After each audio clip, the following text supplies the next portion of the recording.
Hello, welcome to Comcast Newsmakers, bringing you news and information from people making a difference in our communities. I'm Beverly Weaver, and joining me now is Baker Easley, the Executive Director of Volunteers for Outdoor Colorado. Welcome, Ann. Thanks for coming in. Thank you. Let's talk about what Volunteers for Outdoor Colorado does, an organization that you use an awful lot of people to help the state of Colorado. Yes, we do. We're the largest, probably, volunteer organization in the state that engages folks in outdoor activities in the summer that helps build trails and take care of our public places that we all enjoy here in Colorado. Why we live here in Colorado, to help keep those resources. Yeah, definitely. So many people are involved in being outside winter and summer months. Tell me about some of the projects that you are working on currently in terms of throughout the state, because you really don't focus in one particular area. That's right. Well, we'll have about 2,400 volunteers this year involved in lots of different projects. In Denver, for example, we'll be working at Cherry Creek State Park on a trail project out there. We'll also be doing a big tree planting project in the Columbine housing development here in Denver, but also projects like Hanging Lake. If folks have go through Glenwood Canyon, that's a popular trail. We'll be working on restoring that trail this summer. Yeah, that trail has taken a wear and tear simply from the years of use that it's seen, right?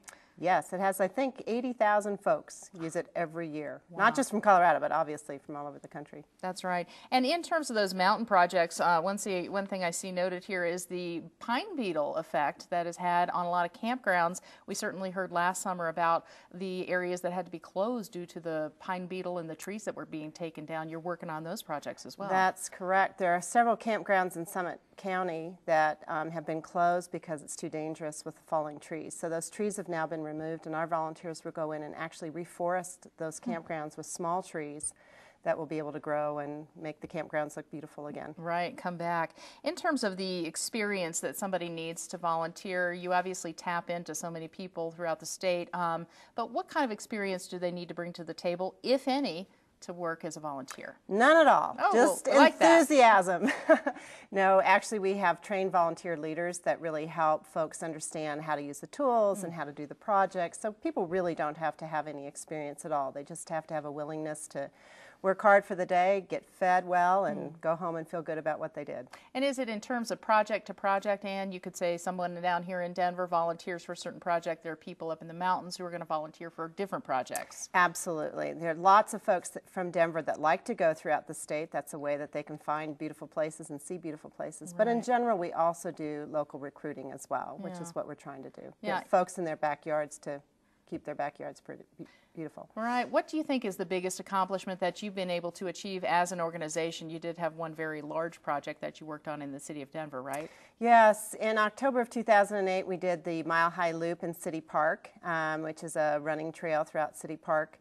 The other project, though, most people might know is Wash Park. We did the running trail around Wash Park many years ago. Yeah. So we've got some that people use every single day. Yeah, and it is something that really keeps the city, the state revitalized, because there, as you mentioned with the Hanging Lake Trail, there are areas that get so much use that they need to be revitalized, updated, and continually worked on. Absolutely, absolutely. In terms of the projects that you're looking down the road, are there specific things coming up in the future for your organization that you're going to be working on?